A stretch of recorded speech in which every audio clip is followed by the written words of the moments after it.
আসসালামু আলাইকুম। বাংলা সংবাদে সবাইকে স্বাগত জানাচ্ছি আমি আফরোজা রূপা।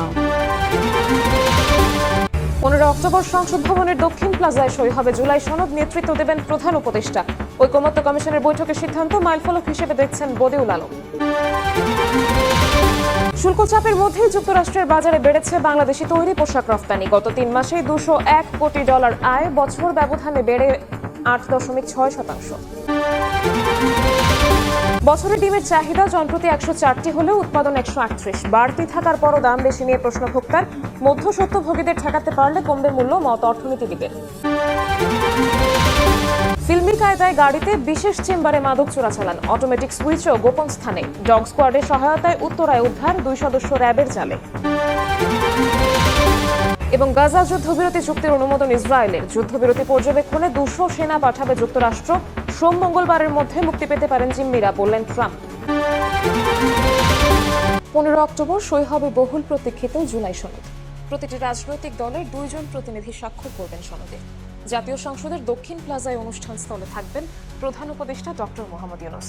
ঐকমত্য কমিশনের সদস্য বদিউল আলম মজুমদার সময় সংবাদকে জানিয়েছেন, এর মধ্যে চূড়ান্ত বাস্তবায়ন প্রক্রিয়া সরকারের কাছে হস্তান্তর করবে কমিশন।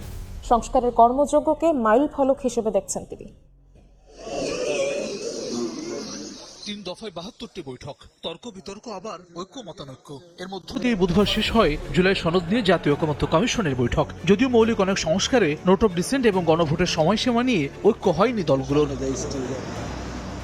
চলতি বছরের 15 ফেব্রুয়ারি যাত্রা শুরু করে জাতীয় ঐকমত্য কমিশন। 20 মার্চ থেকে 19 মে পর্যন্ত 32টি রাজনৈতিক দল এবং জোটের সঙ্গে 44টি বৈঠক এবং 2রা জুন থেকে 31 জুলাই পর্যন্ত 30টি দলের সঙ্গে 23টি বৈঠকের মাধ্যমে জুলাই সনদ নিয়ে ঐকমত্যে পৌঁছায় কমিশন। যদিও 19টি মৌলিক সংস্কারের মধ্যে 10টিতেই নোট অফ ডিসেন্ট দিয়েছে বিএনপি সহ কয়েকটি দল। এর মধ্যে রয়েছে সংবিধানের 70 অনুচ্ছেদ সংশোধন, বিচার বিভাগ ও সুপ্রিম কোর্টের বিকেন্দ্রীকরণ, প্রধানমন্ত্রীর একাধিক পদে থাকা, উচ্চকক্ষ গঠন, রাষ্ট্রপতি নির্বাচন পদ্ধতি সহ গুরুত্বপূর্ণ অনেক বিষয়। শেষ মুহূর্তে বাস্তবায়ন প্রক্রিয়ায় গণভোট নিয়ে দলগুলো ঐকমত্যে পৌঁছালেও জাতীয় নির্বাচনের আগে না পরে কখন হবে গণভোট তা নিয়ে মতভিন্নতায় শেষ হয় বৈঠক। এ সংক্রান্ত প্রস্তাবনা কমিশন চূড়ান্ত করবে। তবে সংস্কারের কর্মযজ্ঞকে মাইলফলক বলছেন ঐকমত্য কমিশনের সদস্য বদিউল আলম মজুমদার। এই মাসের 15 তারিখ শেষ দিন আমরা আশা করছি সংসদের চত্বরেই হবে। জুলাই ডিক্লারেশন যেখানে ঘোষণা হচ্ছে, যেখানে হচ্ছে ওখানেই হবে। আগামী 15 অক্টোবর শেষ হবে কমিশনের 3য় দফায় বাড়ানোর মেয়াদ। সেদিনই রাজনৈতিক দলগুলোর স্বাক্ষর অনুষ্ঠান হবে সংসদ ভবনে।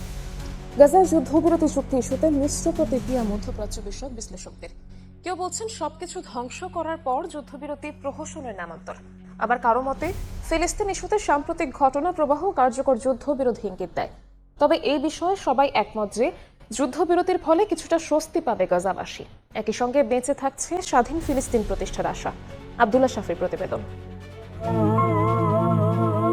কাতারের মধ্যস্থতায় স্বাধীনতাকামী সংগঠন হামাস ও ইসরায়েলের যুদ্ধবিরতি নিয়ে যুক্তরাষ্ট্রের প্রেসিডেন্ট ডোনাল্ড ট্রাম্পের ঘোষণাটি এমন এক সময় এলো যখন গাজা বিরানভূমিতে পরিণত। তীব্র ক্ষুধা ও দুর্ভিক্ষে আসমান জেনে মিশে গেছে গাজার জমিনে। তাদের মাথার উপর ছাদ হিসেবে অবশিষ্ট কেবল উদার আকাশ। লক্ষাধিক প্রাণ বিসর্জনের পরই যুদ্ধবিরতির ঘোষণার পরও সন্দেহ রয়েছে তা কতটা কার্যকর হবে, কারণ এর আগেও বহুবার যুদ্ধবিরতি ও লঙ্ঘনের ঘটনা ঘটেছে। আন্তর্জাতিক সম্পর্ক বিশ্লেষকদের অনেকে একে প্রহসন হিসেবেই দেখছেন, কারণ জীবনের মৌলিক অধিকারের সবই যখন হারিয়েছে তারা, তখন যুদ্ধবিরতি হলেই কি আর না হলেই কি। কিছুটা প্রশ্নের মতো, কেননা আজকে যে যুদ্ধবিরতির ঘোষণা, এই ঘোষণা আসার পরেও আমরা শুনতে পেয়েছি যে কয়েক ক্ষেত্রে ইসরায়েল ফিলিস্তিনের যে মানুষদের উপরে আবার তারা আক্রমণ চালিয়েছে। সুতরাং এটা কার্যকর হতে গেলে অবশ্যই দুই পক্ষের সদিচ্ছা থাকতে হবে, প্রেসিডেন্ট ট্রাম্প এবং নেতানিয়াহু। তবে ইসলামের ইতিহাসের এই অধ্যাপক মনে করেন এবারের সত্যিকারের যুদ্ধবিরতি হবে। সমুদ্র ফ্লোটিলার অভিযাত্রা ও প্রভাবশালী দেশগুলোর ফিলিস্তিনের স্বীকৃতি অন্তত তারই ইঙ্গিত।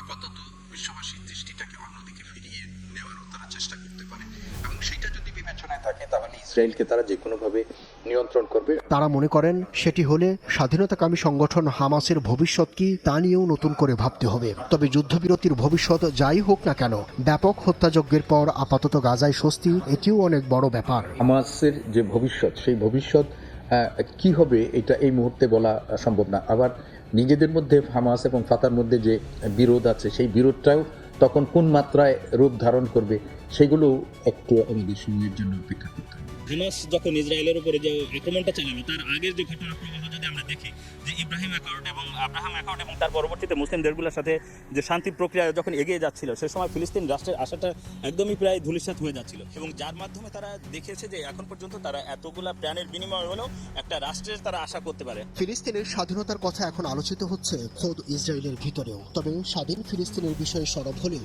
বাইতুল মুকাদ্দাসের মালিকানা ঘিরে তিন ধর্মের মানুষের মধ্যে যে বিভেদ তার কি হবে সেই প্রশ্ন আড়ালে রয়ে যাচ্ছে। শুল্কের দর কষাকষির মধ্যেও গেল প্রান্তিকে মার্কিন বাজারে তৈরি পোশাকের রফতানি আয় বেড়েছে 8.6%। ইপিবির দেয়া দেশভিত্তিক রফতানি পরিসংখ্যানে প্রচলিত বাজারে প্রবৃদ্ধির হিসাবে কানাডার পরই রয়েছে যুক্তরাষ্ট্র। মার্কিন শুল্কচাপের মধ্যেই বাংলাদেশ তৈরি পোশাকের রফতানি বেড়েছে যুক্তরাষ্ট্রের বাজারে। রপ্তানি উন্নয়ন ব্যুরো ইপিবির তথ্য, চলতি অর্থবছরের প্রথম প্রান্তিক গেল জুলাই থেকে সেপ্টেম্বর পর্যন্ত 3 মাসে যুক্তরাষ্ট্রে রপ্তানি হয়েছে $201 কোটি পোশাক। বছর ব্যবধানে যা বেড়েছে 8.6%।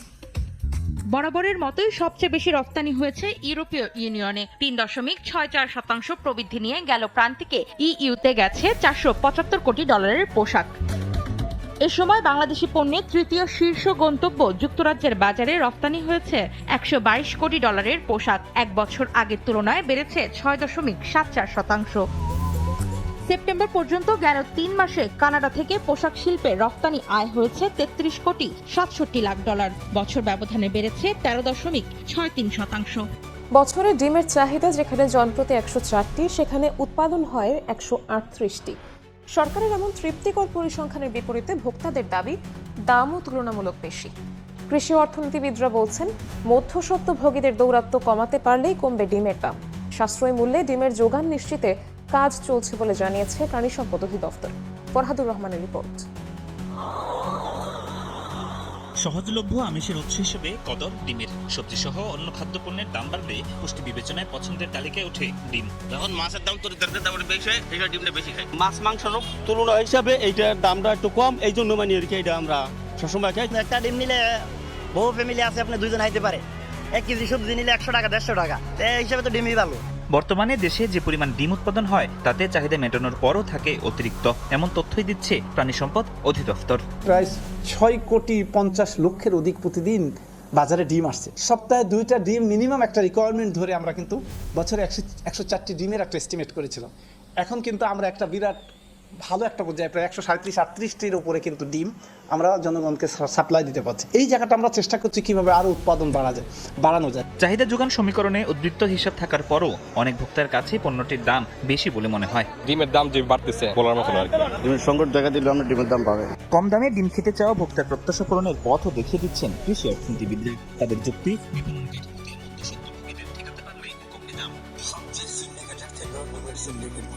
এটাও কিন্তু আপনার বাজারটা এক শ্রেণী নিয়ন্ত্রণ করতেছে এবং এটা সরকার নিয়ন্ত্রণ করতে পারতেছে। আপনার সরকার যদি নিয়ন্ত্রণ করে আপনার ডিমের বাজারে আপনার ক্রাইসিস হওয়ার কথা না। এটা আপনার বাণিজ্যিকভাবে উৎপাদন হচ্ছে, কৃষক পর্যায়ে উৎপাদন হচ্ছে, কিন্তু এটা কোনো বাজার ব্যবস্থাপনা আমাদের নাই। একদিকে উৎপাদন খরচ মিটিয়ে উৎপাদককে টিকিয়ে রাখা, অন্যদিকে সাশ্রয়ী মূল্যে ডিমের সরবরাহ বাড়াতে খাত সংশ্লিষ্টদের নিয়ে সরকার কাজ করছে বলে জানিয়েছেন প্রাণী সম্পদের মহাপরিচালক। জনসাধারণকে একটি পুষ্টিকর এই খাদ্যটি আরো কিভাবে সুলভ মূল্যে দেওয়া যায় সে নিয়ে কাজ করছে প্রাণী সম্পদ অধিদপ্তর। বর্তমানে সপ্তাহে জনপ্রতি 2টি করে ডিম ধরে যে চাহিদা নির্ধারণ করা হয়েছে, আগামীতে তা বাড়ানোর পরিকল্পনা রয়েছে বলেও জানিয়েছে প্রাণী সম্পদ অধিদপ্তর।